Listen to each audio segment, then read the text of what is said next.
Donc, bonjour à tous, bienvenue sur cette table ronde Darwin et ses frères. On devait être 3 sur scène, mais pour le moment nous ne sommes que 4 en tout. Je devais avoir 3 invités, pour le moment je n'en ai que 2. On va s'amuser avec nos 2 invités, et puis si notre 3e invité se présente, on sera ravis d'accueillir parmi nous. Alors moi en tout cas je suis ravie d'avoir à cette table ronde Karim Sitayeb.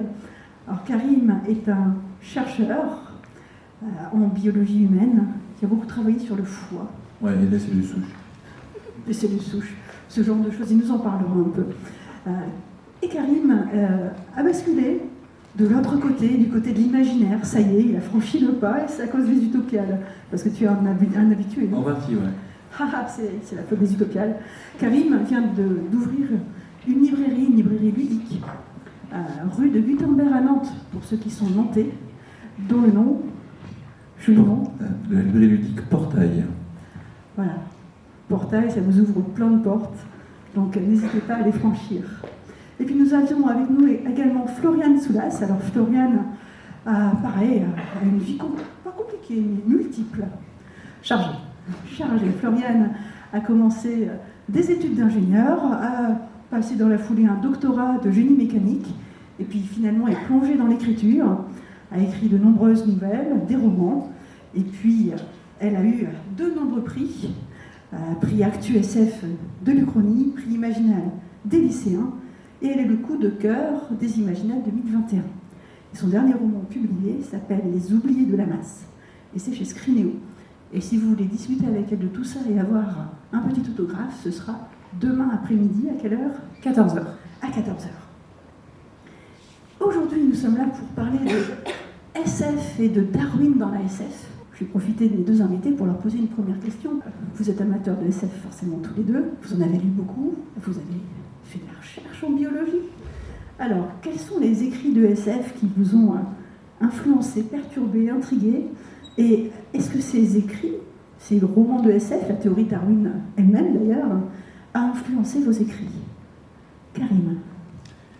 Alors, moi j'ai effectivement une formation de biologiste et donc pas trop naturaliste, même si ça fait partie de ma formation, mais plutôt biologie moléculaire et tout ce qui est lié aux cellules, aux mécanismes qui permettent la différenciation des cellules en différents types cellulaires. Et donc, quand j'étais à la fac, un des préceptes qui m'avait beaucoup chamboulé, c'était l'ontogénie récapitule la phylogénie. Ce qui veut dire que, en fait, le développement, les étapes par lesquelles on passe pendant notre développement résument en fait des étapes de l'évolution de notre espèce pour arriver à Homo sapiens. Et ce qui est particulièrement fascinant, c'est que toute cette évolution est gardée comme information dans notre ADN, qui est un peu notre répertoire du vivant et qui va nous caractériser. Et donc, à travers l'évolution et les événements qui vont permettre de spécifier différentes espèces, on retrouve dans l'ADN tout un tas d'informations pour l'instant qu'on ne comprend pas très bien. Donc il y a des gènes qui vont coder pour des protéines, qui vont permettre des fonctions de la cellule, et puis des environnements qui sont issus d'insertion surtout de génomes viraux qui vont combler notre ADN, qui aussi empêchent l'effet de mutation et autres qui puissent être délétères pour l'espèce. Et dans les écrits que j'ai pu lire, il y en avait un qui m'avait particulièrement intrigué, c'est le livre de Greg Bear, Les enfants de Darwin, où en fait, dans cet ouvrage, un paléontologue fait la découverte d'un couple de néandertaliens avec un nouveau-né qui n'a plus les traits de Néandertal. Donc ça posait la question de savoir d'où venait ce nouveau-né. Et de façon un peu concomitante, un virus commence à sévir sur la planète et va engendrer un avortement des femmes enceintes. Et quelques semaines à quelques mois après, ces mêmes femmes, sans chercher à être enceintes, le deviennent aussi. Et en fait, il se trouve que c'est un virus qui vient activer ces virus qui sont dormants dans notre génome pour mettre en place un nouveau programme de gestation et de développement de notre espèce, et donc qui aboutit à une espèce d'évolution spontanée, pas spontanée, mais un bond évolutif de notre espèce, et donc avec des individus qui ont de nouvelles facultés, donc la possibilité de parler avec, d'avoir une polyphonie, donc de parler avec deux voix en parallèle, de communiquer avec les odorats, de communiquer aussi avec des couleurs. Au lieu de rougir, en fait, le fait de rougir va se déplacer sur le visage et va avoir une signification qui est comprise entre les individus. Et j'ai trouvé ça plutôt astucieux, et le fait qu'en fait les clés d'évolution sont dans notre patrimoine. Et puis ce qui est intéressant aussi, c'était le regard de la société vis-à-vis de ce potentiel danger, quand on sait que Néandertal a finalement disparu et limite est dilué dans notre génome, et que est-ce que ça va être la finalité ou la suite de ce qui va se passer une fois que ces individus vont se développer sur Terre et intégrer la société. C'est des sortes d'X-Men, quoi.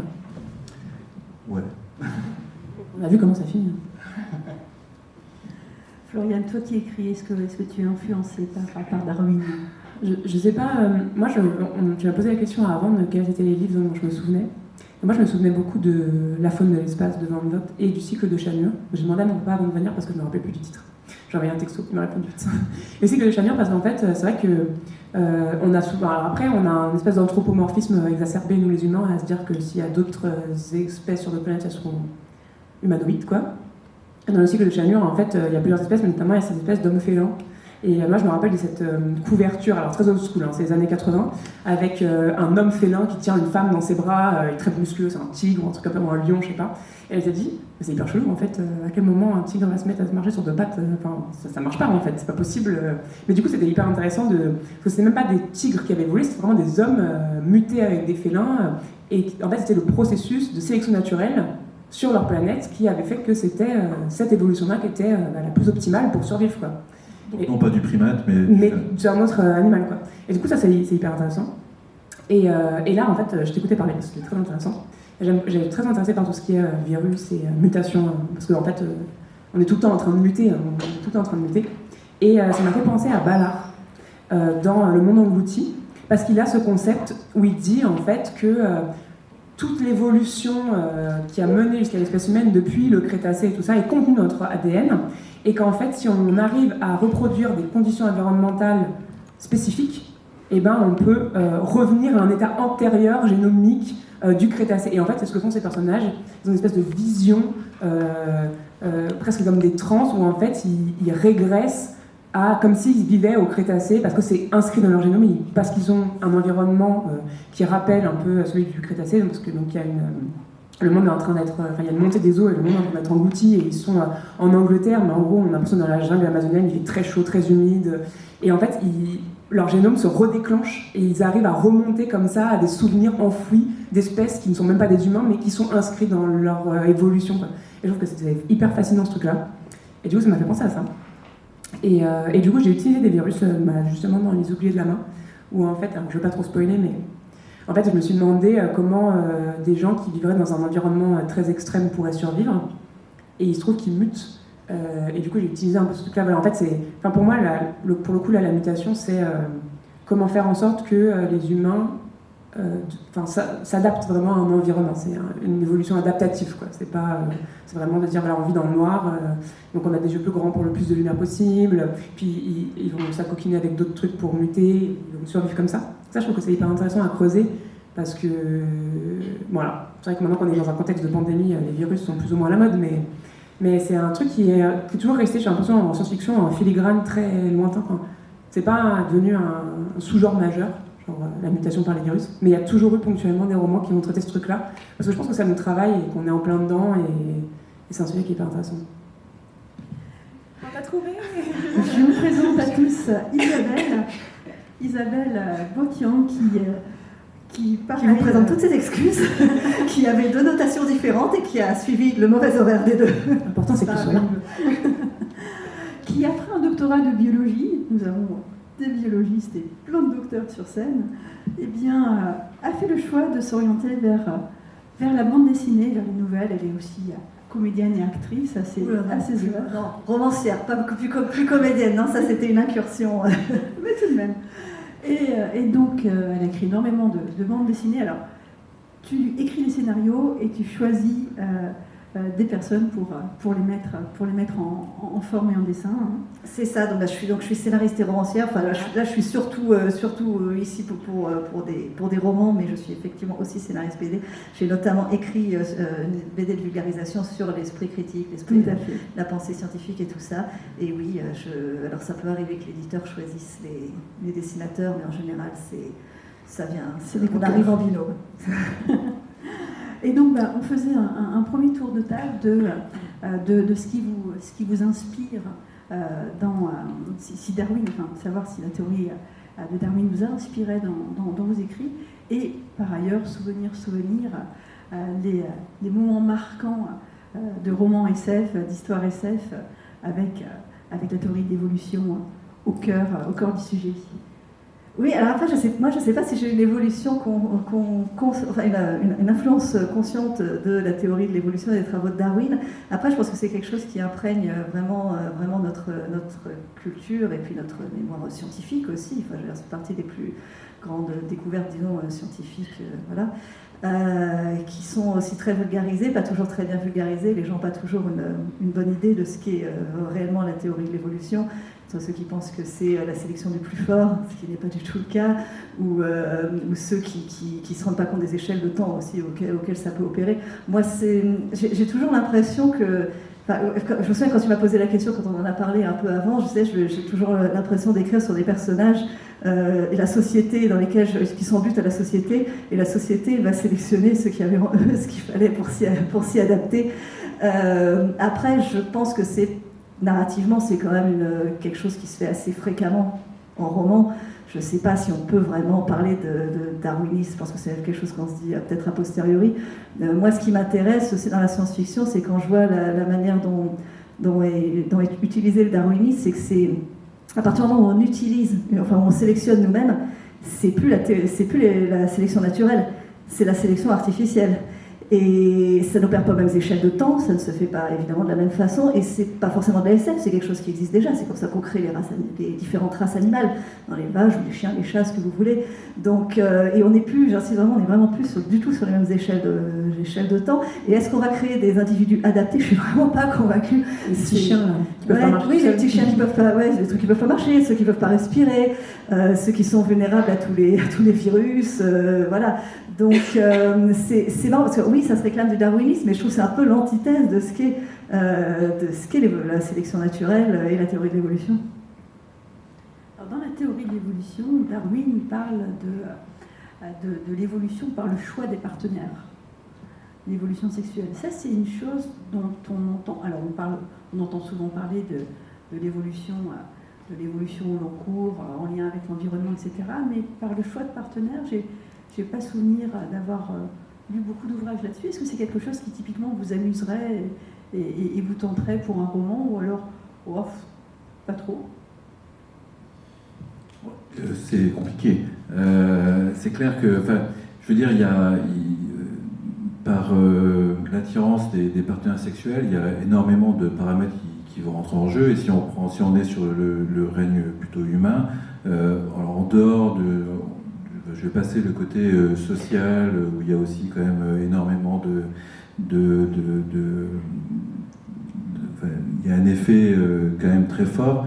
Il y a quelque chose aussi, des fois, surtout d'inconscient, qui est lié à ce qu'on appelle le phénotype, qui est quelque chose des fois qu'on n'arrive pas à expliquer, qui va s'inscrire dans une espèce d'idéal qui peut-être dans une nature égoïste de l'ADN va aboutir à une transmission de l'information génétique pour que cet ADN égoïste puisse continuer à perdurer et à s'adapter à son environnement.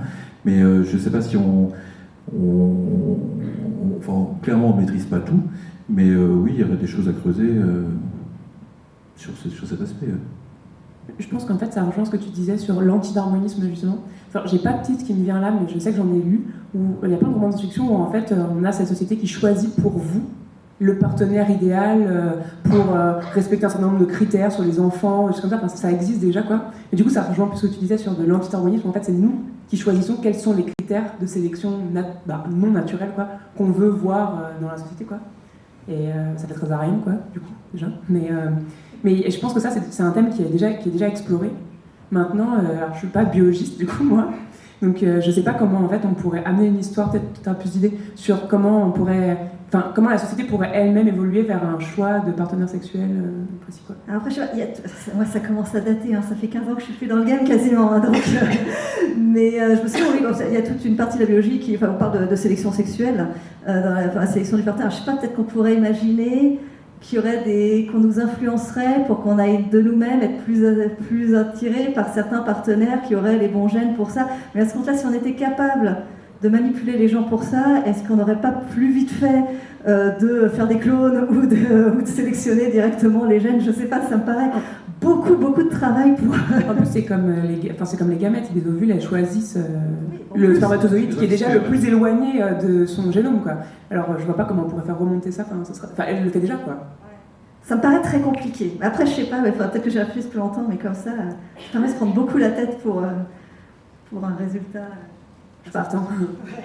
Après, il y a aussi sur le côté artificiel, il y a Bienvenue à Gattaca qui montre bien ça, avec notamment le fait, en fait, quelque part, il y a quand même un effet du partenaire, parce qu'on n'a pas tous le même génome, vu qu'on a des mutations qui vont différer des uns des autres et qui font qu'on a d'autres phénotypes. Mais quand même, il y a cette possibilité d'avoir une sélection et du coup, malgré le partenaire sexuel, à la fin, d'avoir une espèce d'idéal qui va être retranscrit par la fusion des gamètes et pas forcément de la façon la plus naturelle du coup. Je pense à une autre application assez rigolote.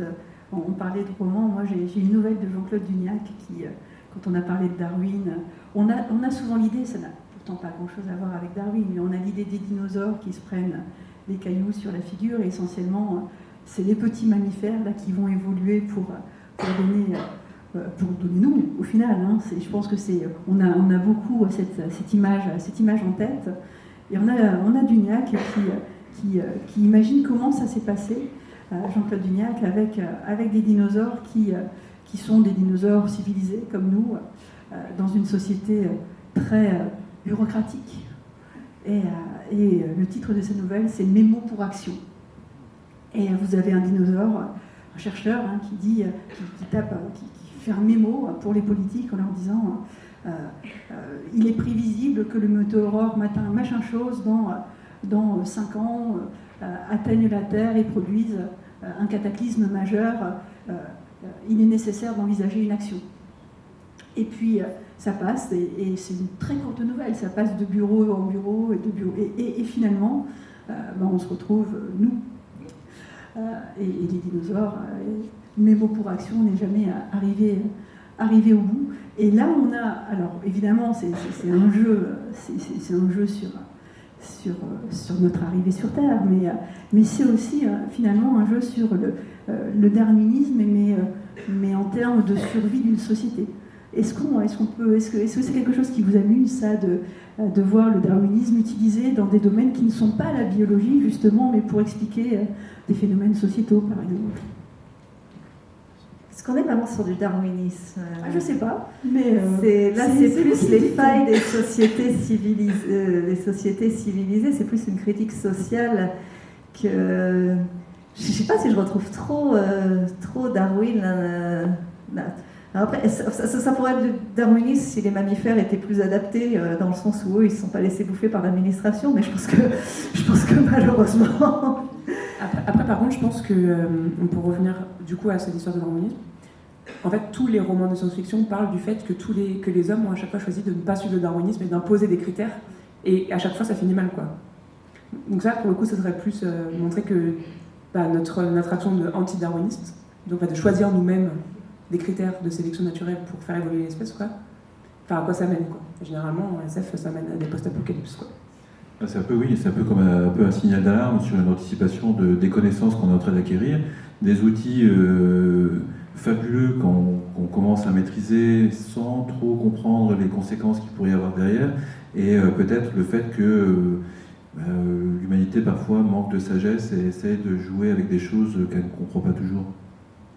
De sagesse et de recul aussi. Parce que justement, c'est pas les mêmes échelles de temps. C'est ça, c'est ça. Oui, la sélection naturelle opère à des échelles de temps très très très longues. Mais cette notion de recul de sagesse et de recul sur les sciences, elle est quand même au cœur des débats. L'exemple que tu donnais, bon là c'était on est plus sur de l'allégorie pour critiquer les dérives administratives, mais je veux dire, le fait d'être averti d'une catastrophe imminente et de ne pas y réagir, je pense qu'on est en plein dedans quand même. Donc là on va s'écarter un peu, je ne veux pas forcément m'écarter trop du sujet, mais oui, l'ASF pose beaucoup la question de la responsabilité face à la science. Et alors après, il y a des choses qui sont un peu laissons la nature faire. Bon, moi, je suis pas complètement non plus là-dessus. Je veux dire, on est quand même content d'avoir des vaccins, on est content d'avoir des antibiotiques. Enfin, on pourrait être content d'avoir des vaccins, on est content d'avoir des antibiotiques, dont on se méfier peut-être un peu plus que des vaccins. Mais voilà, enfin, je veux dire, la science nous permet quand même nous permet des grandes choses. Et je trouve je vais balancer un lieu commun, mais oui, la science-fiction interroge notre place face à la science et les capacités intellectuelles qu'on a et le manque de sagesse qu'on a en parallèle. Cette espèce de paradoxe est quand même au cœur, je pense, de la littérature en général et de la science-fiction en particulier, évidemment. Est-ce que vous pensez, la science-fiction s'emparait de la théorie de l'évolution depuis très longtemps, hein, comme le disait d'ailleurs le petit descriptif. Est-ce qu'on peut envisager aujourd'hui, en lien justement avec tous ces phénomènes qui nous entourent, d'imaginer une science-fiction qui s'amuse avec Darwin, mais qui renouvelle finalement les grands classiques du scénario catastrophe qui provoque des mutations, de ce genre de choses? Est-ce que vous pensez qu'on a fait le tour finalement ou pas? On n'a jamais fait le tour, toujours. C'est pareil, c'est un autre lieu commun. On n'invente plus rien, mais on réécrit, on redonne des nouveaux points de vue. C'est ce qui pourrait être marrant. On pourrait parler sur l'apocalypse climatique. Quels sont les humains qui survivent? Est-ce que c'est ceux qui résistent le mieux à la faim et à la sécheresse? Je sais. Mais lesquels? Mais je pense. Après, je sais pas, parce que très clairement, moi, je me dis plutôt ceux qui vont mieux survivre à l'apocalypse climatique, c'est ceux qui auront du pognon pour sauver leur miche, si vous me permettez d'être vulgaire. Et donc là, on est plus. Mais après, oui, par contre, oui, si on laissait faire la nature, c'est un peu particulier comme question, parce que si on laissait faire la nature, on n'en serait probablement pas là. Mais si on laissait faire la nature maintenant, ceux qui survivraient en cas d'apocalypse climatique, oui, ce seraient probablement ceux qui sont les plus adaptés aux nouvelles conditions climatiques, si tant est qu'ils aient eu le temps de se reproduire sur plusieurs générations. Et encore une fois, je reviens sur cette échelle de temps. Je pense qu'on ne se rend pas compte à quel point, pour que ça marche, il faut des très longues échelles de temps. On le voit en sélection artificielle, on sélectionne certains gènes et on se retrouve avec des animaux qui ne sont pas du tout adaptés, parce que quand la sélection s'opère sur des... Nous, quand on regarde le résultat de la sélection naturelle, on s'intéresse à tel gène et on voit qu'il a été préservé et qui transmis parce il permettait à ces individus de survivre dans des conditions données. Mais nous, quand on regarde ça, on s'intéresse à un gène, mais en fait, cette sélection, elle s'est opérée sur des tas de gènes pour donner des individus qui sont globalement adaptés à une certaine situation et qui ont également un pool génétique qui va permettre potentiellement de s'adapter à d'autres situations. Et c'est pour ça que ça prend un temps monstrueux aussi. Et donc, je sais pas, c'est pas... tout ce qui est artificiel n'est plus vraiment sur du... je dis toujours la même chose, à vous. Et Karine, tu parlais de bons génétiques provoqués parfois par des virus, parce qu'on a l'évolution longue, mais on peut avoir aussi des changements radicaux très court. Je ne sais pas si on a des preuves de ça. Enfin, là, c'était dans le cadre du livre de Greg Bear, où effectivement c'était exploité, et je trouvais ça malin d'avoir ce côté. Mais après, voilà, comme ça, de tête, je ne vois pas d'exemple qui montre. Puis, encore une fois, donc l'échelle de temps est hyper importante sur l'évolution des différentes espèces et l'adaptation à son environnement au final, parce que c'est quand même ça qui va driver qui va donner la marche à suivre en termes d'adaptation, mais des bons qui peut-être à l'échelle de centaines d'années seraient énormes et qu'en fait on n'arrive pas à réaliser parce que sur des milliers d'années plus tard, on ne peut pas avoir l'information qui permet de réaliser ça. Donc là, je vois pas en fait ce qui pourrait comme ça quelque chose qui a été mis en évidence et qui montre que ça a été quelque chose de soudain. Moi, ça me fait penser, ce que tu disais sur l'échelle de temps, ça me fait penser à 2001, l'Odyssée de l'espace, où en fait on a cette chose qui arrive et qui en fait déclenche l'évolution des singes, quoi, des hommes singes. Et, en fait, et là, c'est de se dire, ah, ça c'est un darwinisme qui a été forcé, mais sur déjà des échelles de temps qui sont prévues pour durer très très longtemps. Donc ils arrivent et ils commencent à donner des... En fait, ils balancent des images à un clan d'hommes singes pour les aider à évoluer, mais ils savent déjà que ça va prendre 6 millions d'années ou 10 millions... Enfin, ils savent que ça va être très très long. Et donc il y a cette échelle de temps qui est prise en compte, pour le coup, là, dans 2001, quoi. Mais sinon, c'est le seul autre roman où je pense où il y a vraiment ce respect des durées et tout. En plus, comme tu disais, on s'intéresse à un seul gène souvent. Et en plus, on a le recul, on se dit, ah, mais oui, c'est logique, parce que là, il y a une période de gestation. Donc en fait, c'est évident qu'il a fallu que ce gène-là se transmette et machin. Mais en fait, effectivement, c'est un gène parmi des milliers. Et ça fait qu'il y a peut-être mini-génocide d'autres gènes qui se fait en parallèle. Et c'est hyper long. Mais nous, on voit que ça éclairé par tout le reste qu'on connaît déjà, et on se dit, bah oui, c'est évident que ce gène-là, oui, est ressorti parce qu'à telle population, il y avait telle condition climatique qui a fait que machin, quoi. Et là, je pense que notre société actuelle, on évolue tellement vite sur plein de trucs technologiques qu'on a l'impression que tout va vite, et que tout doit se faire vite parce qu'on a l'habitude que tout aille de plus en plus vite, et on ne se rend pas compte qu'en fait, l'évolution, la génétique et le corps, quoi, c'est une échelle qui est hyper différente. On n'a pas l'habitude que ce soit aussi long parce que tout va de plus en plus vite depuis 100 ans, quoi. Depuis la révolution industrielle, on a fait des trucs. Je veux dire, mes parents, ils ont connu l'arrivée d'Internet, quoi. Enfin, ça n'existait pas pour eux, tout ça. Et maintenant, les générations sont nées avec ça. Pour eux, j'ai connu l'arrivée d'Internet. Voilà. J'ai 43 ans. Et voilà. Donc, c'est fou, quoi. Je veux dire, même moi, genre, mon premier ordinateur, j'avais 12 ans ou 10 ans. Et maintenant, genre, ça ne m'aimerait plus à l'esprit de sortir sur mon téléphone portable et d'être connecté à tout le monde en même temps et de pouvoir t'envoyer un tweet pour te dire, mais Isabelle, où es-tu? Tu vois, enfin, genre, C'était toi, d'accord. Je peux connecter tout le monde, ça va hyper vite et c'est une évolution qui a pris, ça fait 10 ans. Et du coup, je pense que pour nous, c'est difficile à concevoir des choses qui sont vraiment étendues sur des périodes de temps extrêmement longues. On a perdu un peu ce sens du temps. Comment vous envisagez, avec une casquette de romancier ou de biologiste, l'idée justement alors on a dit tout le bien ou le mal compensé des modifications génétiques dirigées, mais typiquement d'un travail génétique pour l'adaptation de l'homme aux conditions climatiques. On parle beaucoup de limiter autant qu'on peut, évidemment, l'évolution du climat actuel qui n'est pas carrément bonne pour nous. Mais est-ce que comment vous voyez l'idée inverse qui consisterait à adapter l'homme? Alors, est-ce qu'il s'adaptera de façon naturelle? Qu'est-ce que vous en pensez? On peut imaginer une évolution naturelle de l'homme pour s'adapter au climat? Est-ce qu'on peut imaginer l'idée? Encore une fois, échelle de temps. Hein, et enfin, moi, je sais pas, mais naturel, je ne vois pas dans quel univers on. Après, une sélection artificielle, encore une fois, c'est possible. Après, il faut être capable de se regarder en face et de se dire que c'est de l'eugénisme. Et de dire que... Parce qu'en fait, je l'ai traité en l'occurrence dans mon dernier roman, ça. J'ai une société... Enfin, bon, moi, j'ai une société qui est une espèce d'utopie écologique, mais qui a un régime quand même relativement fascisant, enfin, en tout cas policé. Et en fait, ce qui s'est passé, c'est qu'il y a eu une espèce de visionnaire, de gars qui avaient plein de pognon, qui voyait que personne n'écoutait les alertes des scientifiques, qui a vu la possibilité, qui avait les moyens de monter cette société, sauf qu'il n'avait pas de la place pour tout le monde. Il a sélectionné les gens qui faisaient venir.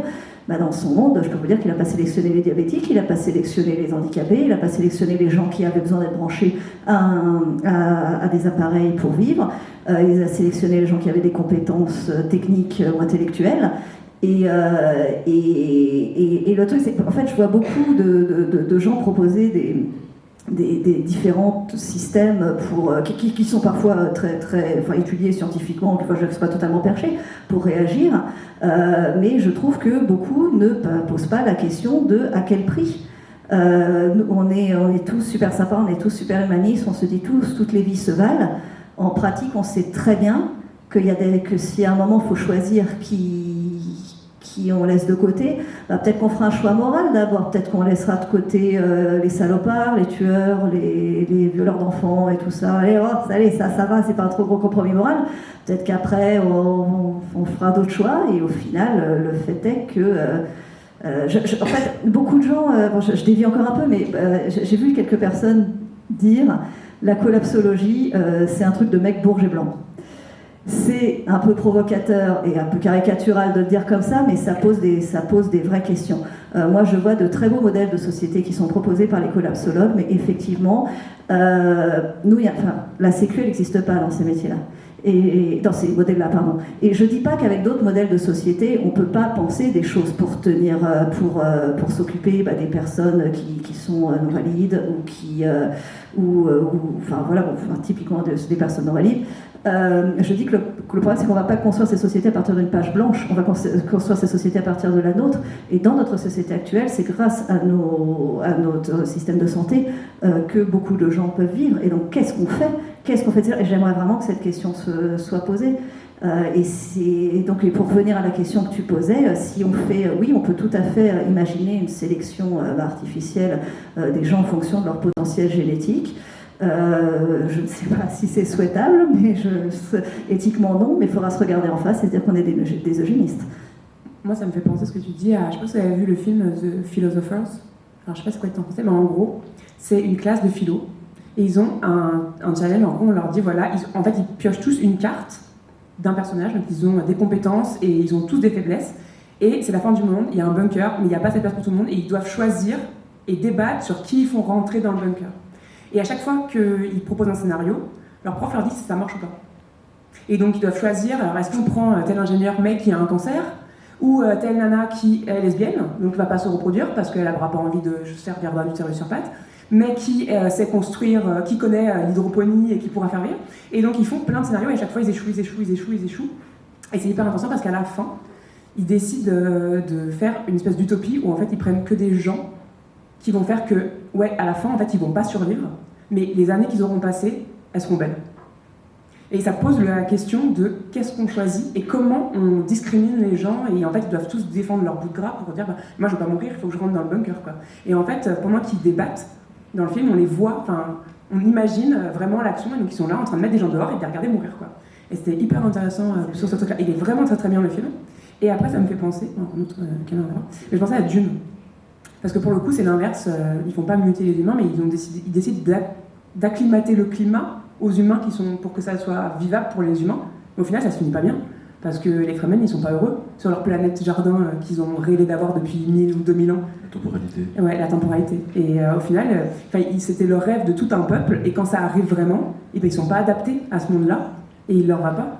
Et du coup, ça pose la question de qu'est-ce que l'adaptation, en fait, et est-ce que s'adapter, c'est vraiment ça qu'on veut aussi. Ça amène plein de questions intéressantes sur qu'est-ce qu'on adapte, pourquoi on l'adapte et qu'est-ce que ça amène derrière, parce que ça se trouve, on va s'adapter à un monde, mais on sera tous très malheureux. Et au final, en nous mutant pour nous adapter, on va déclencher d'autres mutations. Enfin, on ne sait pas ce qu'on déclenche derrière, parce qu'en fait, on ne connaît rien, pas vraiment de l'ADN et de la génétique. Enfin, on ne connaît pas beaucoup, quoi. Les conséquences, on ne sait pas ce que ça... On imagine qu'on se dit, on active ou on mute pour qu'il soit plus résistant au froid. Mais est-ce que ce gène-là ne va pas déclencher d'autres trucs en série dans la génétique qui fait qu'en fait, on va tous crever quand même, quoi. Non, mais alors, tu tapes en plein dans le mille. Il y a, vous avez entendu l'histoire du chercheur chinois qui a fait des modifications sur les génomes de gamètes d'embryons pour pouvoir générer des individus qui ont été du coup génétiquement modifiés sur un gène qui code pour un récepteur qui va empêcher l'entrée du virus du VIH dans les cellules CD4. Et au final, les mutations dans ce gène vont entraîner une sensibilité à un autre type d'affection virale. Donc en fait, disons qu'on a des outils, on commence à comprendre des choses, mais on est un peu comme des enfants qui jouent avec un truc qu'on ne comprend pas. Et clairement, et c'est ce que tu disais Isabelle, c'est, je trouve, enfin, la composante qui est essentielle dans tout ça, c'est l'éthique. Et c'est prendre en compte l'humanité dans sa globalité, et non pas, dans sa globalité, ça comprend les humains, mais c'est tout l'environnement avec lequel il interagit, qu'il soit animal, végétal, ou environnemental, climatique. Donc en fait c'est un tout. Tout est en symbiose et on ne peut pas juste décider que on va enlever ça, on va faire ça, sans se dire mais quelles vont être les conséquences. Je reviens encore sur mes échelles de temps, mais l'échelle de temps c'est les garde-fous aussi, pour que la sélection se fasse bien et globalement sur un système très complexe. Et en parlant de temps, le temps passe.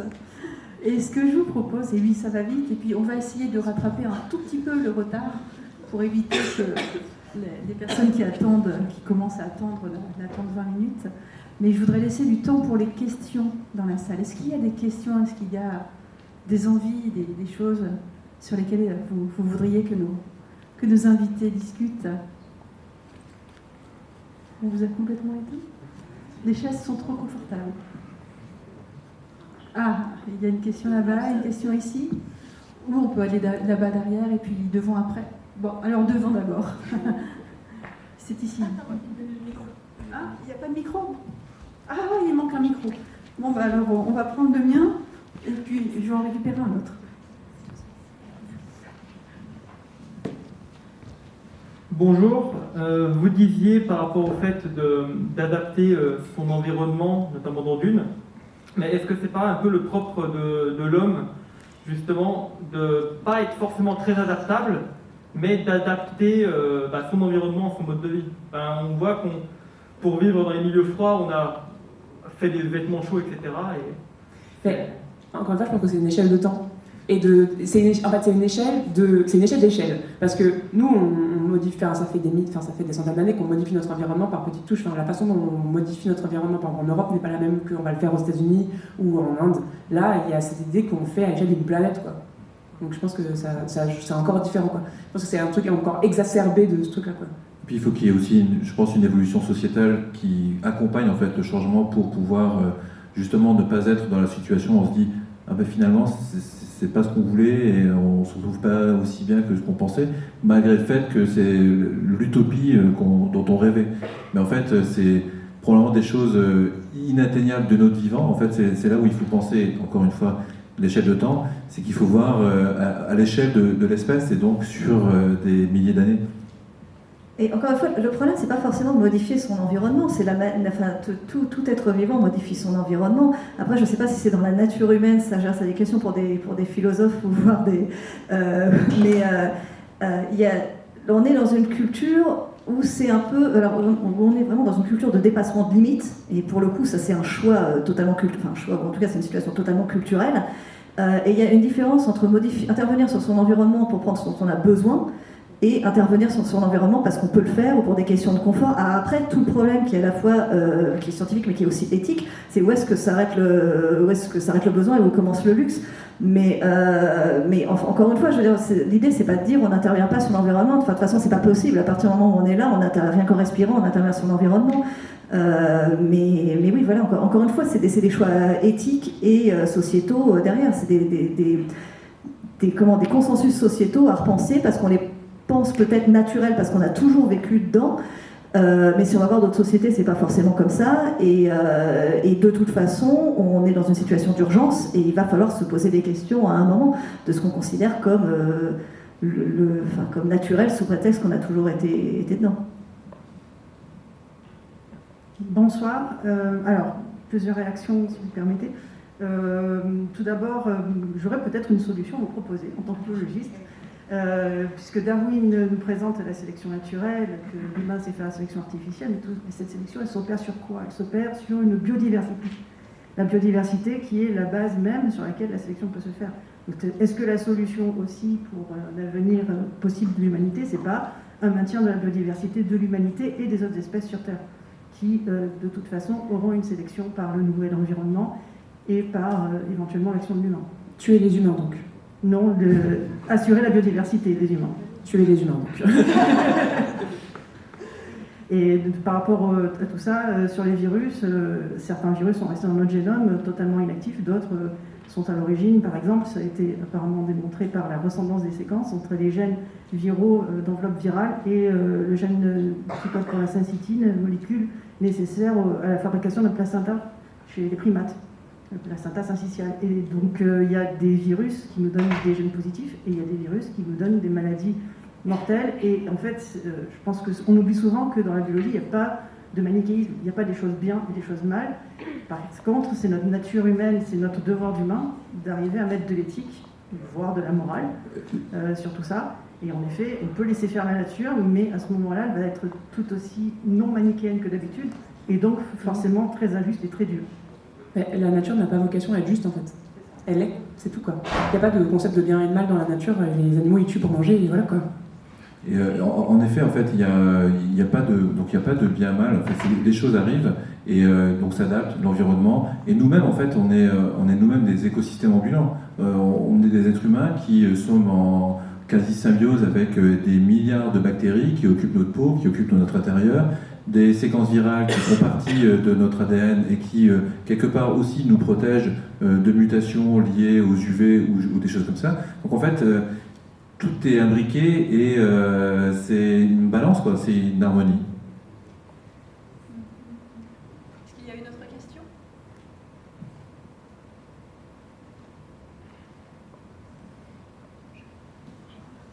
Il y a une dernière, on ne va pas vous manger. On a été brillants, on a tout couvert. On a tout dit. Bonsoir. Alors, je vais essayer de la formuler correctement, mais en gros, voilà, vous l'avez dit un peu plus tôt, on fourvoie souvent Darwin en disant que c'est la loi du plus fort qui domine. Et pourtant, c'est quelque chose qui a été utilisé parfois à tort par, je crois, un certain ancien directeur du CNRS, Antoine Petit, je crois, qui parlait de darwinisme pour sélectionner certains projets de recherche par rapport à d'autres. Et qu'est-ce qu'on fait de toutes ces notions scientifiques qui sont parfois utilisées, entre guillemets, à mauvais escient, mais surtout parfois mal expliquées, où on sélectionne que ce qui nous arrange pour des dessins de société ou politiques, et comment on s'adapte vis-à-vis de ça, et comment on revient à cette science, entre guillemets, originelle et qui n'a pas été déformée. C'est une grosse problématique du milieu de la recherche avec justement le nerf de la guerre, c'est les financements. Les financements sont parfois liés à donc il y a la santé, donc je parle pour le côté biologique, après en physique, en sciences humaines, il y a plein de choses qui vont être moteurs. Mais si on a cette espèce de souci de sélectionner des projets parce qu'ils sont plus rentables ou autres, on n'aurait pas, par exemple, la manipulation du génome avec le CRISPR. Le CRISPR, c'est parce qu'on a étudié des bactéries qui sont attaquées par des phages et essayer de comprendre pourquoi ça arrive. Alors, quand les gens se sont mis à ça, ils ne sont pas dit qu'avec ça, on va pouvoir modifier des gènes, guérir des maladies et autres. C'est du fait de la connaissance qui est générée qu'on peut ensuite se dire, ah ben voilà les applications possibles. Mais si on ne permet pas ça, en fait, on se coupe énormément de choses. Donc, clairement, il y a des fois des visions qui sont un peu étriquées. Après, pour le fait de ne pas dévoyer les notions scientifiques je pense honnêtement que le rôle des médias est quand même super important parce que nous, moi j'ai écrit un livre sur l'esprit critique et tout ça, mais je veux dire, ça reste quand même super limité. Le problème, c'est que si je ne veux pas charger la presse parce qu'il y a des raisons structurelles qui fait qu'elle ne fait plus bien aussi son travail de contre-pouvoir et de fact-checking. C'est au point, je trouve ça quand même dingue, il y a des journalistes qui sont spécialisés en fact-checking. Je ne sais pas à quel point, vous vous rendez compte à quel point ça veut dire que le système est pété, que certains journalistes soient spécialisés en fact-checking. C'est la base du métier de journaliste quand même, le fact-checking. Ça ne devrait pas être une spécialité. Les autres, ils font quoi? Ils racontent n'importe quoi. Et le problème, moi je pense qu'il y a un vrai problème des chaînes d'infos en continu qui doivent tourner et tout ça. Alors je suis pas spécialiste dedans, mais il y a de ça, donc je ne vais pas trop épiloguer, mais il y a un vrai problème de responsabilité des médias là-dedans. Je vois à partir du moment où on tend le micro déjà à des scientifiques, on a bien vu ce qui s'est dernièrement, à des scientifiques dont les travaux ont été réfutés par consensus, par l'ensemble de la communauté scientifique, et on continue à leur demander leur avis alors qu'on sait factuellement qu'ils racontent n'importe quoi. Le fait aussi, là ça va être un peu paradoxal, mais le fait aussi des fois tendre le micro à des artistes ou même à des intellectuels qui ont dit des choses très pertinentes, mettons dans un livre, et du coup on va leur demander leur avis sur n'importe quel sujet. Ça c'est ce qui s'appelle, c'est l'argument d'autorité, on appelle ça. De pas donner d'argument d'autorité, c'est pas de pas écouter les experts, c'est que c'est pas parce qu'on est un expert dans un sujet qu'on est un expert en tout, c'est pas parce qu'on a eu un avis pertinent, même subjectif, mais intéressant intellectuellement sur un sujet, qu'on doit nous tendre le micro sur tous les sujets. Il y a un vrai problème de responsabilité de la presse là-dessus, pour ne serait-ce que rappeler des faits. Moi, je vois des fois même pas en sciences, des fois sur un problème juridique, il y a des gens qui disent que telle situation n'est pas conforme à la loi et des gens qui disent que cette situation est conforme à la loi. La loi, elle est écrite. Donc, je veux dire, je m'en fous de savoir si les gens pensent que c'est conforme ou pas à la loi. Factuellement, ça ne devrait pas être très compliqué de vérifier. C'est écrit. Alors, bon, après, des fois, il y a des trucs de jurisprudence un peu compliqués, mais des fois, c'est sur des situations simples. Et le fait que dans notre transmission de l'information, on résume tout à des débats d'idées, à des matchs rhétoriques, d'estimer que celui qui a gagné, c'est celui qui a eu la meilleure rhétorique, et de faire comme si toutes les idées se valaient. Il y a John Oliver, je ne sais pas si vous voyez qui c'était, c'est un comique et un acteur qui travaille sur HBO, il a son émission de télé, et il avait fait un truc sur le réchauffement climatique. On disait qu'à chaque fois, sur les débats sur le réchauffement climatique, il y a un consensus scientifique sur le réchauffement climatique. Donc la science, c'est pas on a fait un article scientifique, l'article scientifique dit ça, donc c'est comme ça. On fait un article scientifique, c'est un indice de quelque chose, a priori c'est à peu près carré. Les chercheurs suivants vont essayer de réfuter ce qui a été dit dans l'article, pas de prouver que c'est vrai, de réfuter ce qui a été dedans. S'ils n'y arrivent pas, on se dit que c'est peut-être on a un niveau de preuve qui augmente, etc. Et au bout d'un moment, on a, si on a de la chance, un consensus scientifique où quasiment tout le monde est d'accord. Sur le réchauffement climatique, on invite un pour, un contre. En général, aux États-Unis, c'est un sceptique du réchauffement climatique et Bill Nye, the science guy. Et si on voulait montrer la réalité, on aurait peut-être notre personne qui remet en question le réchauffement climatique et des centaines de scientifiques en face qui expliquent, qui racontent des conneries. Alors, l'analogie a ses limites parce que c'est pas non plus une question de vote au plus nombreux, hein, la réalité scientifique. Mais résumer ça... la démocratie ne dit pas dit qu'on va écouter vos idées, toutes vos idées. Elle ne dit pas que toutes les idées se valent. Et ça, c'est un truc qui a été vraiment oublié dans les médias. Et je pense que là, c'est une responsabilité. Alors que je dis les médias au sens large, hein, c'est la presse, mais ça peut être ici aussi, notamment. On a une vraie responsabilité, hein, quand il y a des trucs factuels ou quand il y a des consensus, de les présenter comme ils sont. Et ça ne veut pas dire qu'il ne faut pas être ouvert à de nouvelles idées. Il faut les examiner. Mais il ne faut pas leur donner n'importe qui peut inventer une hypothèse totalement perchée. La théorie de Darwin appliquée à la presse, la théorie de Darwin appliquée aux idées, peut-être. Manifestement, on n'a pas sélectionné les plus adaptés. Les plus adaptés à notre société, peut-être. En plus, c'est intéressant ce que tu dis, parce qu'en fait, ça ramène à la responsabilité de chacun et à l'éthique. C'est pas parce qu'on a une tribune qu'on peut dire n'importe quoi. Et quand on a une tribune, justement, on est d'autant plus responsable des choses qu'on dit. Et de l'impact que ça peut avoir sur les gens qui écoutent, et qui vont pas faire du fact-checking, justement, et qui vont me prendre pour argent comptant parce qu'on est un tel ou une telle. Ils vont penser que c'est vrai, alors qu'en fait, peut-être pas du tout, quoi. Et du coup, il y a une responsabilité aussi, une éthique à avoir quand on a une tribune, d'être conscient de l'impact de ce qu'on peut dire et de la responsabilité qu'on a derrière. Est-ce qu'on n'aurait pas peur du hasard ? Le hasard de Darwin, de la sélection, et quand on le rapporte à la société et à tout ce qu'on veut faire comme transformation sociétale, on a l'impression d'avoir un impact. La réalité, c'est que, pour moi en tout cas, la réalité, c'est que de la même manière qu'on a peu d'impact sur notre évolution biologique, le hasard joue énormément aussi dans la culture, dans la transformation de la culture. Oui, clairement, hein, je pense que la peur de ne pas avoir le contrôle est quelque chose de très présent dans l'esprit de chacun. Donc, je pense que la peur du hasard, c'est une réalité. Je pense qu'on l'a vu, le Covid, si c'est pas un hasard monstrueux, je sais pas ce que c'est. Hein. Un mec qui a mangé un pangolin et qui a fait une pandémie mondiale, enfin quand même, c'est un peu improbable. Mais je pense que ouais, ça s'est vu. On était tous terrorisés parce qu'on savait pas ce qui allait se passer. Et si un jour il y a un virus qui arrive et qui dit toutes les personnes qui sont pas roses meurent, eh ben, je pense qu'on a tous peur parce qu'on n'est pas beaucoup à être roux, quoi. Mais la technologie nous a quand même énormément protégés, et ce qui est aussi une bonne chose. Mais c'est vrai qu'il y a ce super bonne remarque que vous avez fait, vraiment c'est top.